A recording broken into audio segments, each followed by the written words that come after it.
vamos analisar aqui no Cinema Livre, que é histórias que as nossas babás não nos contavam, né? A inspiração, inclusive, para o título do documentário da Fernanda Pessoa, é um filme brasileiro de 1979, do gênero porno chanchada, dirigido pelo Oswaldo de Oliveira. O filme é uma paródia da história da Branca de Neve. No elenco principal estão Adele Fátima, Costinha, Meire Vieira e Denis Derquian. Clara das Neves é a filha de um rei que acaba de morrer e, em decorrência da morte do pai, né, o seu protetor, ela passa a ser perseguida por sua madrasta, uma malvada ninfomaníaca invejosa. O caçador torna-se amante, né, e é contratado para matar, né, a Clara das Neves, torna-se amante da bela princesa e, sem coragem de matá-la, deixa-a na floresta na companhia dos sete anões. Gente, esse filme é uma grande paródia do conto de fadas da Branca de Neve e os Sete Anões, que vocês sabem, é um conto de fadas infantil, popularizado pela Disney, que criou toda uma ideologia e todo um conceito a partir da história dos irmãos Grimm, que tinha uma outra moral, que tinha uma outra história por trás. A Disney popularizou todos esses contos, fez animações, fez filmes, né, produziu livros, histórias que nos marcaram, que marcaram a nossa infância, né, que marcaram gerações. Nossas histórias que nossas babás não contavam, ele parte da premissa desse conto para fazer uma paródia e discutir liberdade sexual, discutir empoderamento feminino, discutir a nudez enquanto algo natural, porque a nudez no nosso país, que é um país que no carnaval vê mulheres peladas e acha natural, depois tem toda uma relação com esse mesmo assunto. Então, esse filme ele discute temas que são temas muito subversivos, numa época de ditadura militar. Inclusive, tem uma fala muito interessante da rainha, né, que é a personagem da Meire Vieira, que é maravilhosa, essa atriz maravilhosa, além de ser muito bonita, é maravilhosa a atriz, porque também discute essa questão da beleza, né? Ela fala o tempo todo quem é a rainha mais, né? Assim que é a pergunta que a madrasta faz para o espelho mágico. Quem é a mais bonita do reino? A madrasta de nossas histórias que nossas babás não contavam, ela não pergunta só se ela é a mais bonita, ela pergunta se ela é a mais bonita e a mais gostosa. Então, ela naturaliza essa questão do sexo e do corpo feminino e principalmente essa questão dela enquanto uma mulher que gosta de sexo e tem uma relação com todos os homens que estão ao redor dela. Isso é muito natural no filme, né? E a mesma coisa acontece com a Clara das Neves. Essa personagem da princesa, eu acho maravilhosa a desconstrução que existe na personagem da Clara das Neves. Gente, se vocês gostam da Branca de Neves, a Branca de Neve, não vão assistir o filme, porque vocês vão ficar chocados. Mas quem consegue assistir com humor vai achar muito interessante a desconstrução da Clara das Neves. Primeira brincadeira com esse nome, Clara, né? A Adélia é uma mulher negra. Já começa a brincadeira com o nome. Segundo, porque ela não é uma princesinha ingênua, virgenzinha, donzela, como se construiu nesse imaginário das princesas. Ao contrário, ela é muito prática até, muito pragmática. O que ela tem que fazer? A madrasta a destitui num ato institucional, e é muito bacana essa relação que o filme faz com a ditadura militar, né? Então, a madrasta faz um comunicado dizendo que ela está destituída do cargo de princesa a partir da morte do pai dela, a partir da morte do rei, que ela vai para a área serviçal. A Clara das Neves não aceita, é expulsa do castelo e passa a ser perseguida pela madrasta. Então, o centro da história continua, mas alguns personagens, aliás, todos os personagens desse conto de fadas são desconstruídos. O próprio príncipe tem uma relação com a madrasta, depois se apaixona pela Clara das Neves, E lá para o final do filme, ele tem uma outra jornada que é bem interessante. A figura dos anões também no filme é muito interessante. Por quê? Porque são anões que já dá esse aspecto cômico, né? Que inclusive muitas vezes pode cair para o preconceito, né? Para o apelativo, porque são anões, e a gente sabe que os anões na sociedade que nós vivemos sofrem muito preconceito, discriminação, mas eles vão para um humor, né, para aquele humor onde tem a Clara das Neves, essa princesa, como aquela princesa que vai estar ali para servi-los inclusive sexualmente, mas ela lida com isso de uma maneira muito tranquila. E um dos anões, justamente um dos mais conhecidos, o Zangado, que no filme é um nervoso, ele tem uma relação com eles que é uma relação para além de uma relação fraterna, mas é uma relação sexual também. E no filme isso fica muito negritado do início ao fim. Então não doura a pílula o filme.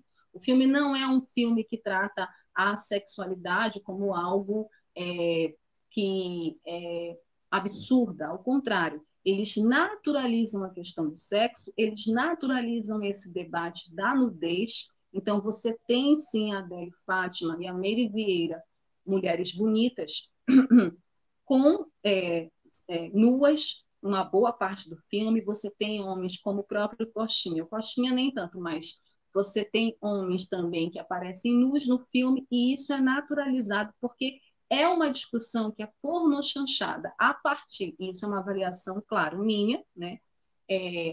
As pessoas podem ter outras avaliações, mas um elemento, a nudez, o sexo em si, é um elemento político, inclusive, do filme, que serve como um meio de discussões para esses tabus da sociedade, principalmente de uma sociedade que vive uma ditadura militar, né, que vive um regime militar. Então, acho bem interessante e muito corajoso esse filme. Acho esse filme muito corajoso. Acho que todos os envolvidos nesse filme foram muito corajosos em realizar esse filme em plena ditadura militar, tratando de assuntos e temas que são difíceis até hoje, em pleno século XXI, para a sociedade brasileira. Né? A gente está em pleno século XXI discutindo coisas que não deveriam ser tão polêmicas e acabam sendo. E a pornochanchada fazia isso de uma maneira muito leve, muito natural. Como curiosidade, como eu falei para vocês, o filme foi lançado no mesmo ano da Lei da Anistia, nos momentos finais da ditadura. O filme ele faz uma citação textual à ideia da anistia ampla, geral e irrestrita, negando o recurso para a Princesa Clara em um momento mais politizado da história, que é essa cena que eu contei, né? Que a rainha diz, ela não vai ter direito à anistia, inclusive ela diz que, mesmo que ela morra, a Clara das Neves vai estar destituída para sempre como princesa. Ou seja, ela é extremamente ditadora, déspota nesse momento, né? Destituindo a própria princesa do reino e de todos os direitos dela como princesa. Então, essa analogia com o regime militar, isso fica muito negritado. É apenas um pequeno diálogo, mas é um diálogo importante para demarcar esse momento político, né, que o Brasil estava vivendo naquela época. E era um interesse do cineasta Oswaldo de Oliveira em retratar aquele momento histórico do país em seu filme.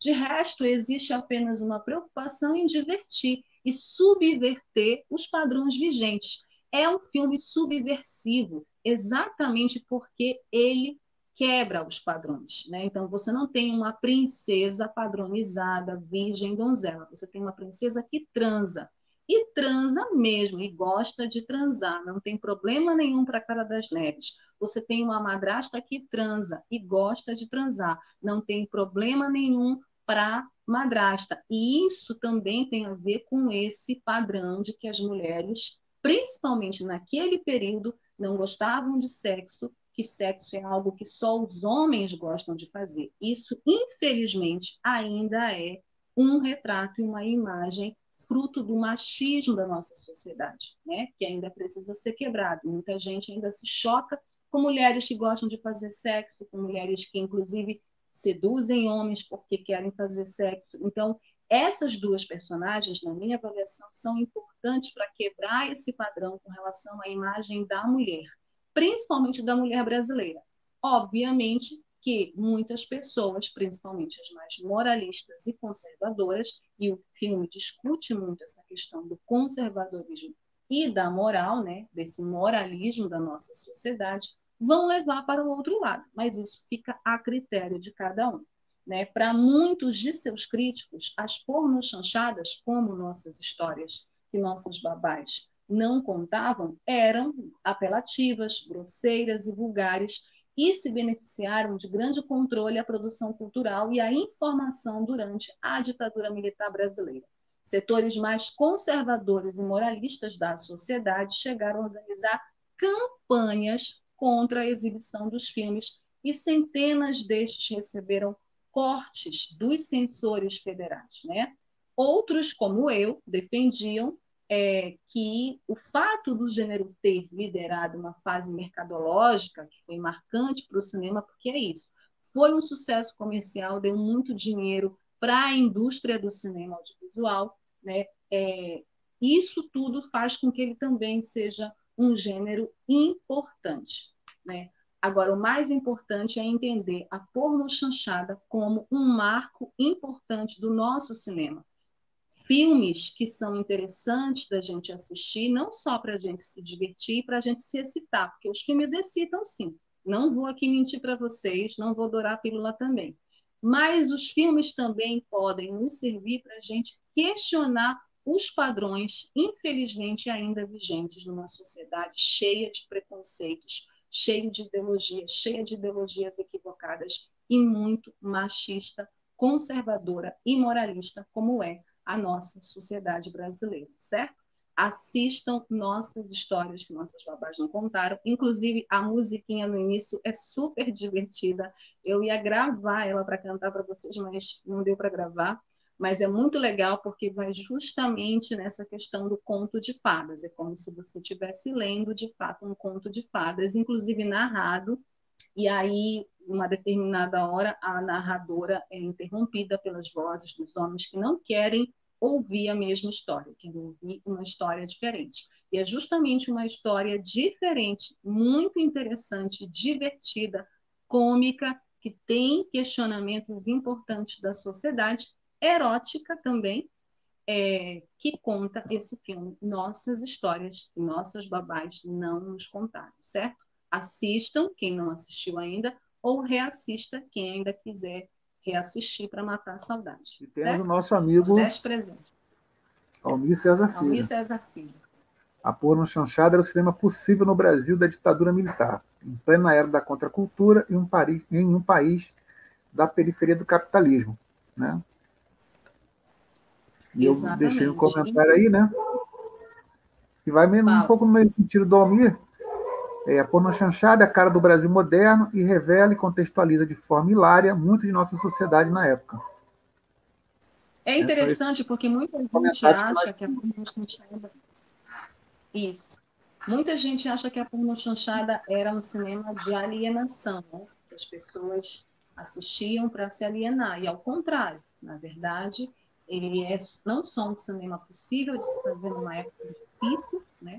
Muito parecida com essa época que a gente está vivendo hoje, mas principalmente ele usava o humor e o erotismo para questionar os padrões vigentes dessa sociedade. Acompanhe a programação da Web Rádio Censura Livre no site www.clwebradio.com, no aplicativo exclusivo para ouvir rádio no celular, tablet e Smart TV. A emissora também está no Radiosnet, um dos maiores aplicativos para esta finalidade, na nossa página no Facebook e no canal da emissora no YouTube. Acesse o nosso canal escrevendo youtube.com/c/censura livre, tudo junto. Inscreva-se no canal e acione o sininho para receber as notificações de novos vídeos. Web Rádio Censura Livre, a voz da classe trabalhadora.